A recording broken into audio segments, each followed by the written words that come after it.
just to show you how stupid I can be, we were packing on our hands and knees on a hard concrete floor.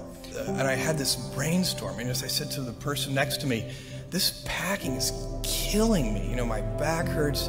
This is killing my knees on this hard cement floor. And the person said, yeah, I know what you mean. And I said, you know what we need? This is my brilliant insight.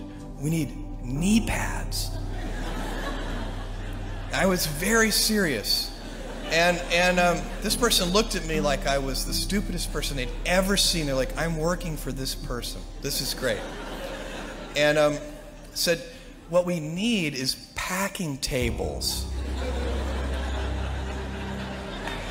And I looked at this person, and I thought that was the smartest idea I'd ever heard. The next day we got packing tables, and I think we doubled our productivity. That early stage, by the way, of Amazon.com, where we were so unprepared, is probably one of the luckiest things that ever happened to us, because risk is a necessary component of progress. So, you know, there are different kinds of people that want to do different kinds of things in their life. And the right framework I found is a regret minimization framework.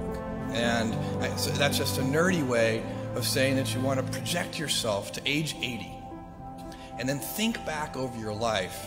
And if you're 80, what are you want to minimize the number of regrets you have throughout that period of time. I think this is something a lot of people do, maybe subconsciously. Very few people probably name it regret minimization framework, because most people are healthier than that. But it was a very clear way for me to think about making that kind of life decision.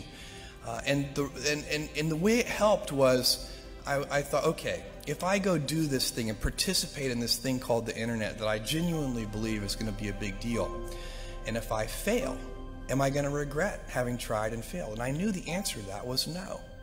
But I also knew that if I didn't try, that I would always regret that.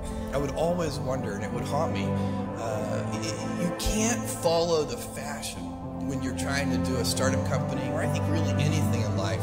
But you have to, as an entrepreneur, if you're gonna build a company, make sure that you are focused on something you're passionate about.